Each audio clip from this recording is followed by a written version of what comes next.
대단하다고. 미국이 그 화려한 무대나 그 문화 문명을 보면서 깜짝 놀랐던가 봅니다. 옆에서 달려나오고 밑에서 솟아나고 위에서 뛰어내리는 그런 쇼를 봤는지 굉장히 감탄을 했습니다. 그리고는 한마디 덧붙였습니다. 근데 목사님, 갈 때까지 간 것 같아요. 갈 때까지 간 것 같아요 라는 말 다시 물었습니다. 무슨 뜻입니까? 창세기 6장에 나오는 하나님의 아들들과 사람의 딸들이 결혼했었다고. 그래서 하나님의 무서운 진노를 자초해서 심판을 받았었던 그때가 기억이 난다고. 그것이 떠올랐다고. 라스베가스 하나의 문화 문명을 바라보고 무엇을 느꼈는지, 왜 그렇게 생각했는지 알 수 없지만 분명한 거 하나는 그 화려함, 그 대단한 문화 문명 속에 하나님을 어떻게 기쁘게 할 것인가, 하나님의 뜻을 어떻게 순종할 것인가, 하나님의 영광을 어떻게 올려드릴 것인가는 털끝만치도 눈꼽만치도 느껴볼 수 없는 그 문화, 인간의 욕망의 쾌락의 문화 속에서 느꼈던 심정이었던가 봐요. 갈 때까지 간 것 같아요. 하나님이라는 이름조차 없는 인간 중심의, 인간 최고의 문화와 문명을 이룩하고 있는 그 시대, 그때, 지금 모든 가치관의 중심은 인간입니다. 모든 최고의 자리도 인간입니다. 그래서 그렇게 생각했는지 모르겠습니다. 갈 때까지 간 것 같다고. 비슷한 데는 아닙니다만 역시 10년 전쯤 기억합니다. 이 교회 전이었으니까 한국을 다녀오신 어떤 분 물었습니다. 한국 어때요? 20년 이상 지난 다음에 한국에 나갔다 오신 분, 지금부터 10년 전이었을 것입니다. 10년 훨씬 전일 것입니다. 그분, 굉장히 많이 달라졌어요. 정신없는 것 같아요. 굉장히 잘 살아요. 많이 변했습니다. 못 따라갈 것 같아요. 그러면서 길도 찾지 못한다고, 나 촌놈으로 살아갔다고. 그리고는 한마디 더 붙였습니다. 전 못 살 것 같아요, 한국에서. 그래요? 그리고는 또 한마디 했습니다. 그런데 너무 죄 짓는 곳이 맞는 것 같아요. 모르겠습니다. 올 때까지 왔는지 갈 때까지 갔는지. 빌딩은 높아지고 수많은 화려한 백화점들이 세워지고 때로는 공장들도 세워지고, 아니 많은 사람들이 잘 살고 있지만은 구석구석 방마다 죄 짓는 곳이라. 그렇게까지 지독히 달라질 줄 몰랐다고. 올 때까지 왔다고. 끝을 말합니다. 그래서 남은 거는 뭐예요? 죽는 거. 그래서 남는 건 뭐예요? 심판받는 거. 그래서 남는 게 망하는 거 외에는 없다고. 인간이 쌓아놓은 문화란, 인간이 쌓아놓은 지식이란, 하나님을 거역하고 반역했던 인간의 모든 문명은 어느 때를 막론하고 심판을 받았었기 때문입니다. 갈 때까지 간, 올 때까지 온 세상, 아마 그분들이 지금을 바라보면 어떻게 생각했을까? 언제 한번 이야기 드렸듯이 지금 세계 최고의 물리학자 중에 한 사람이었던, 한 사람으로 살아가고 있는 스티븐 호킹, 그분, 인류의 파멸은 인공지능 때문일 거라고.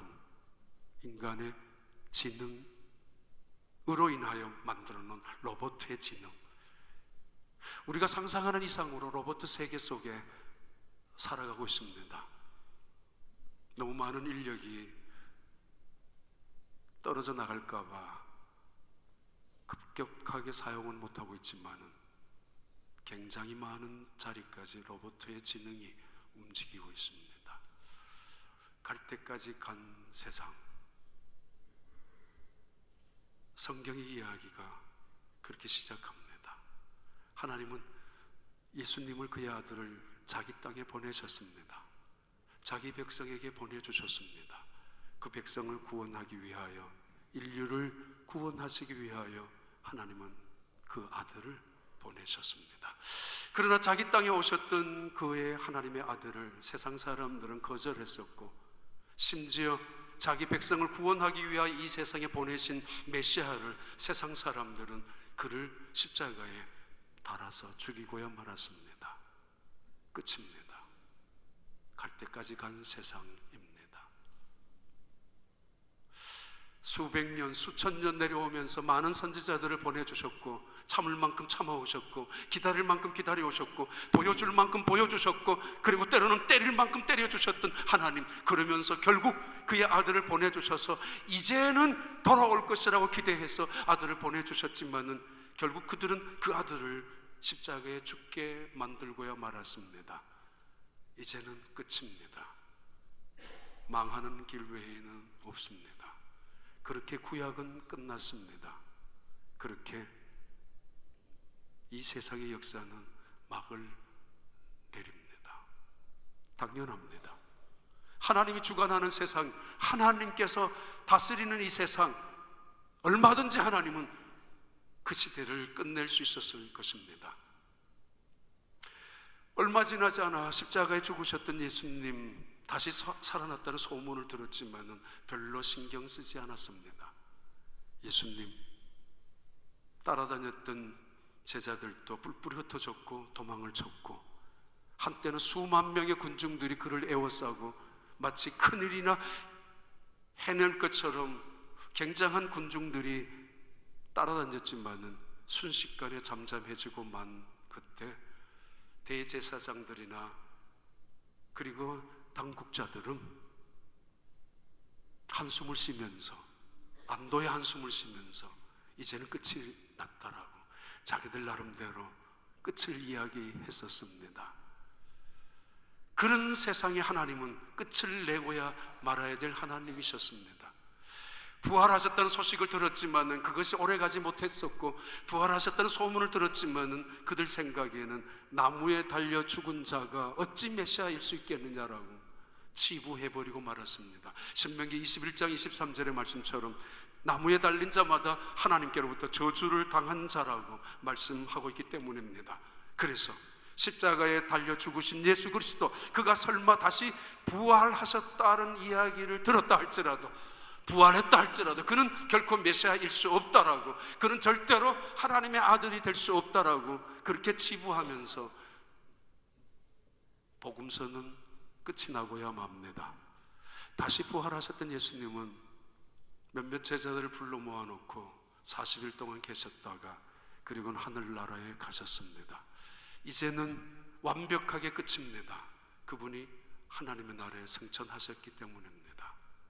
복음서, 구약이 끝났지만은 마태, 마가, 누가, 요한복음도 다시 그렇게 끝나고야 말았습니다. 이제는 철저히 완전히 끝이 났습니다. 죽었던 예수님, 부활하신 예수님, 그분이 승천하셨기 때문입니다. 세상 사람들은 이제는 메시아일 수 없다라고 생각하고, 아니 하나님의 입장에서는 자신의 아들을 죽여버린 이 땅을 끝내야만 옳았습니다. 마지막입니다. 벼랑 끝이 아니라 끝입니다. 망하는 이야기 외에는, 심판밖에는 보이지 않는 그 끝에 새로운 시작이 바로 사도행전 이야기입니다. 미켈란젤로, 유명한 화가 시스타 성당 벽화를 교황청으로부터 지시를 받고 그리면서 거의 4년이 되는 순간에 어떤 분들이 찾아와서 말했습니다. 선생님, 이제 미술이, 이 작품이 끝이 났습니다. 이제는 쉬셔야 되겠습니다. 이제는 괜찮으시겠습니다. 편안하게 좀 쉬셔야 되지 않느냐고. 4년 동안이나 그 힘들게 벽화 또 천정에다 그림을 그렸으니까 관절마다 다 관절염에, 그리고 떨어지는 그 페인트 때문에 눈이 멀을 만큼, 그분이 이렇게 이야기했습니다. 아닙니다. 당신이 보기에는 끝이 났다고 생각하십니까? 내 눈에는 아직도 끝이 아닙니다. 그러면서 다시 몇 달이 지나갑니다. 거의 4년이 마무리되어지는 날 다시 사람들이 찾아왔습니다. 선생님, 아직도 끝이 안 났습니까? 글쎄, 내 눈에는 끝이 났다고 생각하고 있습니다. 그런데 내 마음속에 하나님의 눈에는 어떻게 보실까라는 생각 때문에 붓을 내려놓았다가 다시 올려놓고 물감통을 접었다가 다시 올려놓고 있습니다. 처음에는 사람들 눈에는 끝이 났던 걸로 보았고 내 눈에는 아닌데, 그러나 내 눈에는 어느 정도 끝이 난 걸로 생각하지만은 마음속에 여전히 하나님이 말씀하시는 것 같다고, 내가 보기엔 아직은 끝이 아니라고. 그러면서 물감통 제대로 닫아보지 못하고 붓 한 번 완전히 깨끗이 씻어본 적 없이 늘 그의 많은 작품들은 미완성이라는 마지막 그런 글로 남겨놓은 작품이기도 합니다. 때로는 내가 끝을 내었지만은 아직 하나님은 끝이 아니라고 생각하고 있기 때문에 그 하나님을 중심한 하나님의 마음, 하나님의 눈길을 생각하는 미켈란젤로의 그 중심 때문입니다. 사도행전, 세상 사람들 끝이라고, 복음서마저도 끝이라고 끝을 말했었던 이 역사의 마지막, 구약도 끝이 나고 복음서마저도 끝이 났습니다마는 새로운 시작이 출발됩니다. 그 징검다리 이야기가 사도행전의 이야기일 수 있습니다. 아침에 급하게 카페에서 여러분 주보함에 넣어드렸습니다. 작년 8월 달에 2015년 우리 목회의 방향을 생각하면서 적어놓은 글입니다. 1년에 한 번씩 적는 글이지만은 교회 요람에 들어가 있는 글, 작아서도 보지 않을 거고 별로 관심 없어도 읽지 않았었던 글, 때로는 1년에 9월달 아니면 10월달에 징검다리 한 번 더 실어지지만은 그때조차도 읽지 않는 글이기에 이번에는 한번 미리 카피해서 드렸습니다.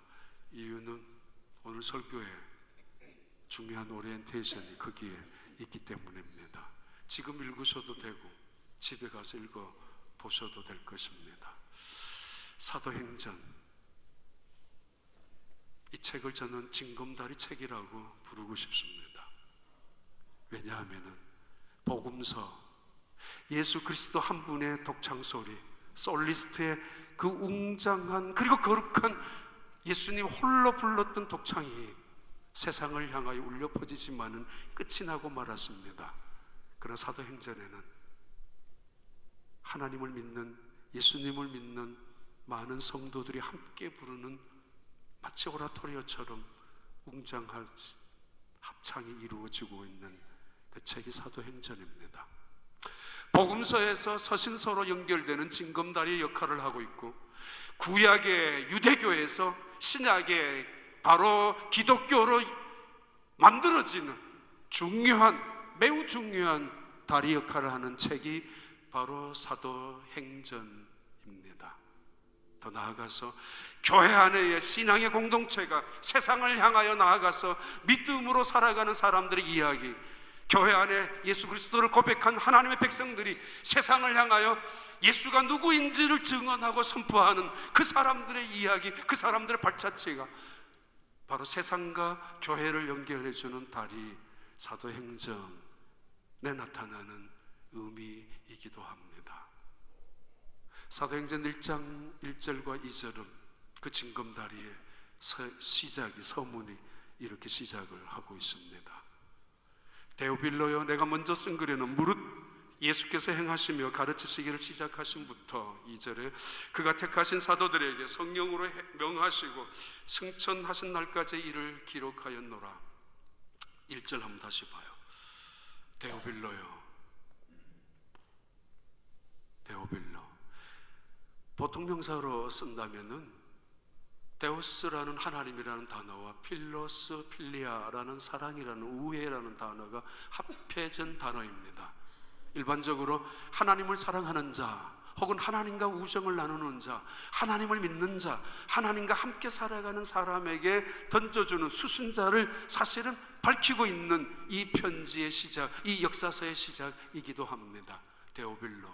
만약에 이것이 고유명사라고 한다면은 헬라 사람 누군가, 대단히 지성인, 대단히 어떤 고위직에 있는 사람일 수도 있습니다. 아무튼 이 데오빌로라는 사람이 고유명사로 썼을 때 누군가를 지칭한다 한들, 혹은 하나님을 사랑하는 일반적인 사람이든, 분명한 것은 이 사도행전을 기록한 누가는 하나님께 관심 있는 사람들을 위해서 이 사도행전을 기록하고 있다는 것입니다. 더 나아가서 앞으로도 하나님과 우정을 함께 나누는 사람들, 하나님을 의지하고 하나님을 사랑하는 사람들에게 던져주는 하나님의 역사의 이야기입니다. 데오빌로요, 내가 먼저 쓴 글에는, 그가 먼저 쓴 글은 바로 누가복음을 말합니다. 내가 먼저 쓴 글에는 누가복음, 이 누가라는 사람은 의사의 직업을 가졌던, 섬세함과 관찰력과 직관력도 가질 수 있었던 사람이기도 합니다. 그러면서도 사도 바울을 끝까지 지켜낸 매우 우직스럽고 충성스러운 종이기도 한 이 사람, 이 누가가 내가 먼저 쓴 글에 누가복음에는 무릇 예수께서 행하시며 가르치시기를 시작하신부터 누가가 대단히 강조하고 싶었던 단어가 사도행전 1장 1절부터 바로 언급됩니다. 내가 예수 그리스도께서 행하심부터 그가 승천하신 날까지의 일을 기록했었다고 누가복음에 무엇을 강조하는가 하면은 예수님의 행하신 일을 강조하고 있습니다. 그분은 가르치시기 위하여 오셨습니다. 그분은 기적을 베풀기 위하여 오셨습니다. 그러나 가르치시기 전에 그는 먼저 행하시고 사셨습니다.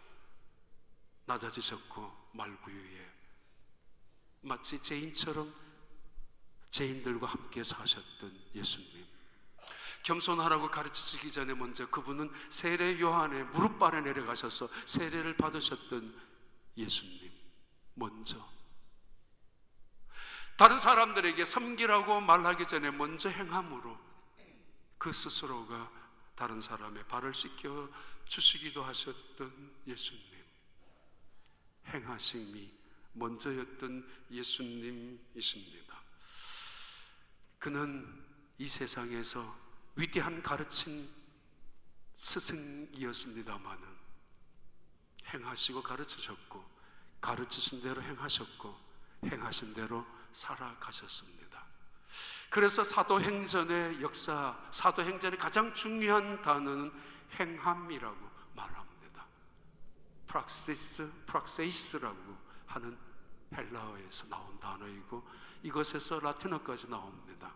실천하는 행동, 행동하는 실천의 양심을 말합니다. 원래 이 사도행전의 가장 중요한 것은 행동하는 발자취, 살아가는 사람들의 믿음의 역사, 믿고 살아가는 사람들의 실천하는 모든 이야기들이 사도행전에 나타나는 발걸음, 그런 이야기입니다. 그는 행하셨습니다. 기도하라고 가르치셨고 명령하셨습니다. 그러나 그는 먼저 기도하셨고, 기도로서 사셨고, 기도하시면서 행하시고, 행하시면서 가르쳐 주셨습니다. 사도행전을 기록한 누가는 이것을 대단히 인상 깊게 감동적으로 사도행전을 시작하고, 사도행전의 제목도 그래서 프락시스라고 적고 있습니다. 행동하는 사람들, 믿고 살아가는 사람들, 교회 안에서 교회를 어떻게 섬기고, 교회 안에서 그들이 하나님의 영광을 위하여 어떻게 예배하고, 교회 안에서 그들이 성경 공부를 어떻게 하고 있느냐, 이 이야기는 끝이 난 지 오래였습니다. 복음서의 이야기였습니다. 끝이 났습니다. 그러나 사도행전은 그들이 세상을 향하여 어떻게 믿음으로 살았고, 직장에서, 생활 속에서, 그리고 가정에서 어떻게 행동했느냐고, 때로는 고난 속에서, 그리고 때로는 절망 속에서, 그리고 때로는 실패 속에서, 질병 속에서 그들이 어떻게 믿음으로 살아갔느냐, 그 속에서 하나님 어떻게 역사하고, 그 속에서 성령이 그들과 어떻게 함께 하셨는가를 다루고 있는 이야기입니다. 때문입니다. 그래서 사도행전은 역사서라고 부르기도 합니다. 성령의 역사, 교회의 역사, 사도들의 역사, 그러나 무엇보다도 하나님의 역사 이야기. 신약 성경에서는 유일하게 역사서라고 불리워지는, 액트라고 불리워지는 이 사도행전, 그래서 역사서라고 부릅니다. 한 사람 한 사람의 믿음의 하루하루에 살아갔던 이야기가 담겨져 있기 때문입니다.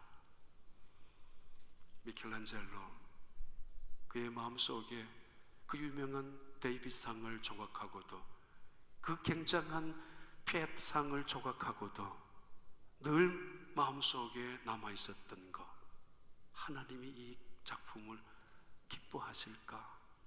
나는 끝났는데, 그래서 내 이름 적고 싶고 끝내고 싶지만은 첫 작품 외에는 그는 한 번도 자기의 미켈란젤로의 이름을 남겨놓지 않았다고 합니다. 세상을 끝이라고 합니다. 올 때까지 온 세상, 갈 때까지 간 세상.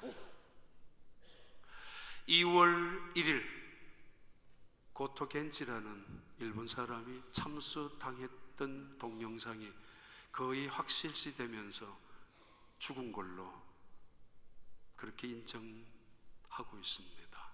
고토 겐지, 이분이 시리아로 가기 전에 작년 5월 달에 인터뷰한 기사와, 그리고 시리아에 가서 작년 10월 달에 크리스천 저널에 보내준 그의 컬럼 기사들이 인터넷 선상에 뜨고 있습니다. 5월 달에 인터뷰 기사 중에 이런 기사가 있었습니다. 당신은 왜 어려운 지역을 찾아다니면서 위험한 일을 감수하고 있느냐고 고토 겐지 이렇게 인터뷰에 대답을 했었습니다. 누군가는 알려줘야 하기 때문입니다. 그 어려운 사정을 누군가는 세상에 알려줘야 합니다. 그 정말 잔인한 그분들의 나쁜, 아주 잔악한 것을 고발할 필요도 있지만은 그 땅에서 눈물 흘리고 고통당하는 어린아이들을 우리는 관심 있게 봐야 할 것이기 때문입니다. 그래서 세상 사람들에게 관심을 요청을 하기 위하여 나는 가는 것뿐입니다. 그렇게 인터뷰 기사가 있었습니다. 이분은 크리스천 저널에 프리랜서로 활약하는 컬럼니스트입니다. 그가 참수당하고 난 그의 어머니 이시다 준코라는 어머니가 이렇게 이야기했죠. 국민한테 미안하다고, 정부도 할 만큼 했다고, 고맙다고. 솔직히 말하면은 그 일본 정부가 조금 과격하게 그 총리가 하는 바람에, 딜을 하는 바람에 죽게 된 핑계거리도 될 수 있었거든요. 원망할 수 있었을 텐데. 그리고 그 어머니가 이렇게 이야기했습니다. 내 아들은 평소에도 아이들을 너무 좋아했다고, 특별히 중동 지역에 있는 아이들을 좋아했는데 만약에 가능하다면 그 지역의 아이들을 내가 우리 집에 초대해서 따뜻한 밥을 먹여주고 싶고 따뜻한 방에서 재워주고 싶다고. 그의 아내가 내 남편 죽은 거 자랑스럽다고. 그 아내의 친구인 한 분이 달라스에 계십니다. 달라스 어느 교회 목사님에게 이야기했었다고 합니다. 목사님, 그분들 굉장히 신실한 크리스찬입니다. 기도해 주세요 라고 말합니다. 고토 겐지라는 이분, 어쩌면은 비판을 받을 수 있고 꼭 굳이 그렇게 위험한 지역에까지 가야 되느냐라고 이야기할 수도 있었지만, 이분이 가서 참수까지 당하고,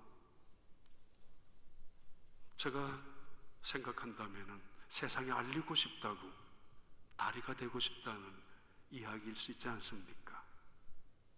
그들은 그 세상이 마지막이고 그 세상이 절망이고 어쩌면 이분이 죽음도 끝이라고 할 수 있겠지만, 그러나 그분은 그곳에 가서 세상과 연결해주는 다리의 역할로, 또는 그분의 죽음마저도 그대로 죽는 것이 아니라 마지막 시리아에서 보낸 컬럼에 전쟁은 이런 것이다라는 컬럼 속에서 그런 이렇게 고백했었습니다. 내가 만약에 믿음을 갖지 않았었다면 외롭게 죽겠지만 나는 믿음이 있지 않느냐고. 그래서 전쟁터에 설마 죽는다 하더라도 외롭게 죽지는 않을 것이라고 구원의 확신이 있었지 않습니까? 믿음을 갖고 있었지 않습니까? 그런 그를 보고 사람들이 당신 정말 대단한 크리스찬이라고 말할 때마다 그는 덜렁거리는 그 성격 때문인지 이렇게 내뱉었다고 합니다. 나 경건한 크리스찬이 아니라고, 경건한 그리스도인들 많다고, 나는 그분들의 반도 못 미치는 사람인데 어쩌면 그분이 진실한 크리스찬 아닌가?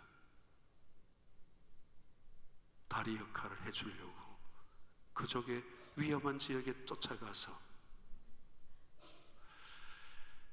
사도행전 1장 1절부터 4절까지 한 번 더 끝까지 한번 읽겠습니다. 데오빌레오 내가 먼저 쓴 글에는 무릇 예수께서 행하시며 가르치시기를 시작하신부터 2절에 그가 택하신 사도들에게 성령으로 명하시고 승천하신 날까지 이를 기록하였노라 복음서입니다. 1장과 3절 그가 고난받으신 후에 또한 그들에게 확실한 많은 증거로 친히 살아계심을 나타내사 40일 동안 그들에게 보이시며 하나님의 나라의 일을 말씀하시느니라. 4절에 함께 읽습니다.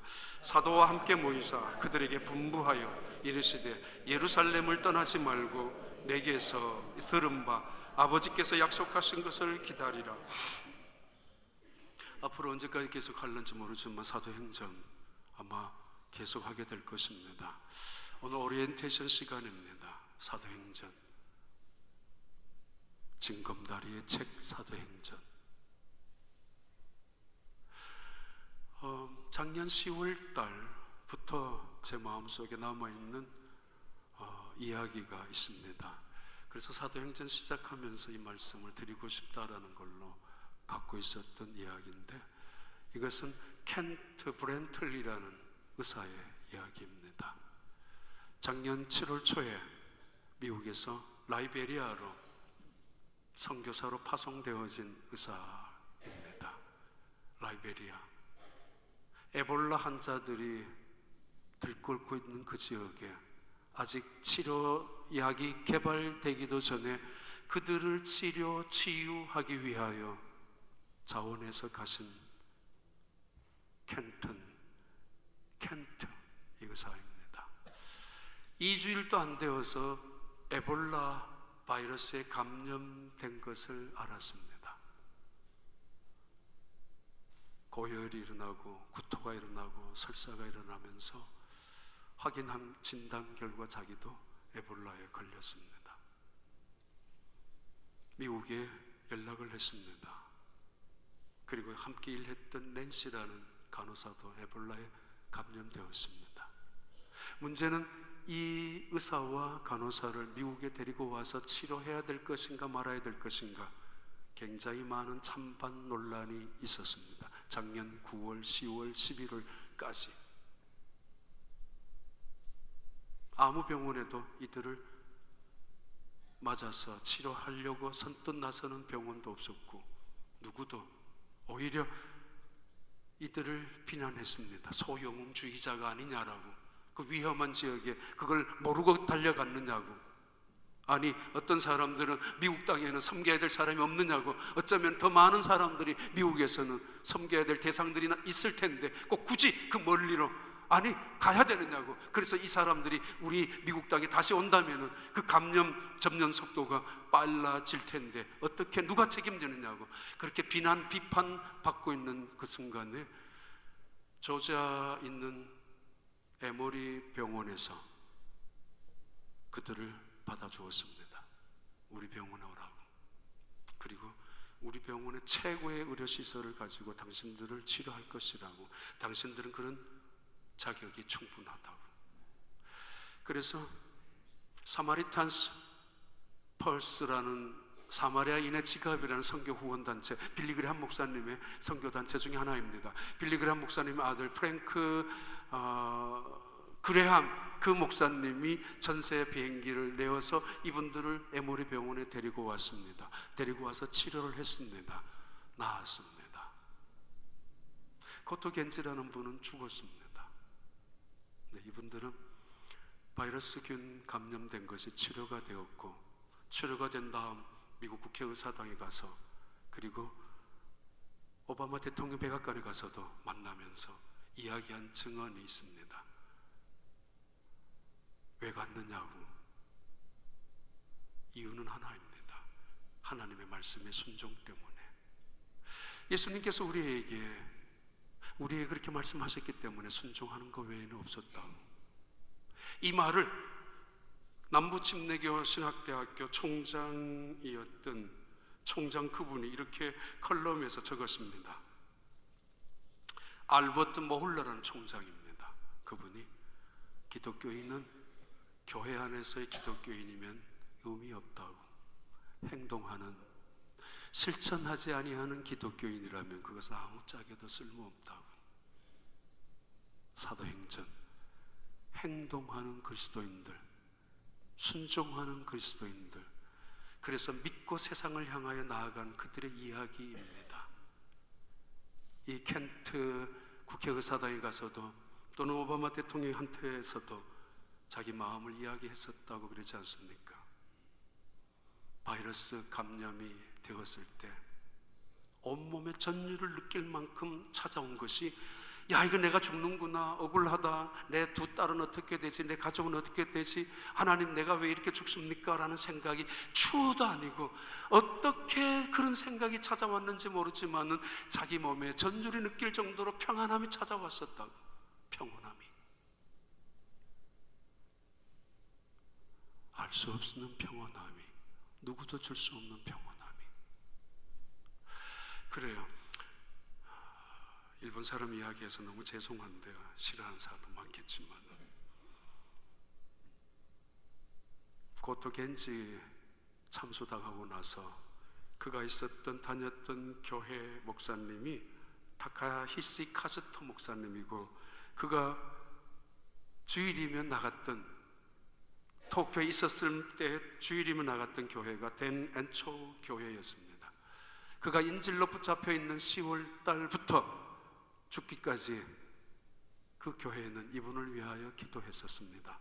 약 200여 명이 되는 성도들이 함께 기도했습니다. 하나님은 응답하지 않았습니다. 참수당했습니다. 그런데 이 카즈토 목사님이 대답한 이야기입니다. 하나님의 뜻이 다른 데 있을 것입니다. 우리는 그가 헛된 죽음을 했다고 생각하지 않습니다. 카즈토 목사님의 이야기입니다.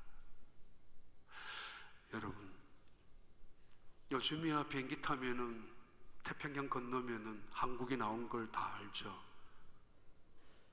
500년, 600년 전 바다 건너에 미국이 있다고 생각하는 사람 별로 없었습니다. 700년 전에는 한 사람도 없었습니다. 그런데 이제는 대서양을 건너면 유럽이 나오고 미국이 나오고, 태평양을 건너면 아시아가 나오는 거 의심하는 사람 아무도 없습니다. 이 땅에 죽고 나면은 하나님의 나라가 있다는 거 아직도 의심하고 계십니까? 야곱이 들판에 쓰러져 누워 있는 순간에 하나님께서 사닥다리를 보여주셨습니다. 사닥다리, 징검다리, 하늘과 땅을 잇는 다리입니다. 혹시 여러분 이제는 끝이라고 생각하시는 분 계십니까? 여러분 인생이 나이도 그만, 이제 질병이 찾아와서 내 인생은 여기서 이제는 무너지지 않는가, 그렇게 생각하십니까? 실패하셨습니까? 어려움을 당하고 계십니까? 자식의 문제가 있습니까? 그래서 더 이상 희망이 없다고, 일어날 수 없다고, 다시는 어떤 희망을 가질 수도 없다라고, 이렇게 끝날 수밖에 없다라고, 그래서 꾸역꾸역 미국은 왔지만은 무슨 새 일이, 그래서 휴스턴까지 왔지만 어떻게 새로운 일이 내게 있을 수 있느냐라고 생각하시고 계십니까?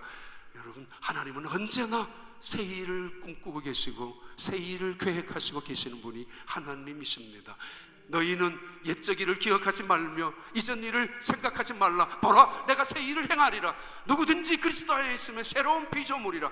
하나님의 지혜와 하나님의 능력은 인간의 마지막, 인간의 끝, 그 역사 속에서 새 일을 감당하는 것이, 시작하는 것이 하나님의 일입니다. 그 사이에 역할이 믿음이라는 툴이 필요하고, 그 믿음을 다리라고 볼 수 있을 것입니다. 겐지 죽고 나서 일본에 있는 많은 교인들이 함께 모여서 불렀던 찬양, 그게 추모 찬양인지 정확히 알 수 없습니다만은 이런 찬양 동영상이 있었습니다. 우리 다시 만날 때까지, 이 찬양입니다. 한번 들어봐요.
기도하겠습니다. 예수님은 이 세상에서 완벽한 다리로 사셨습니다. 사람과 사람 사이, 죽음과 죽음 사이, 이 땅과 하늘 사이에서도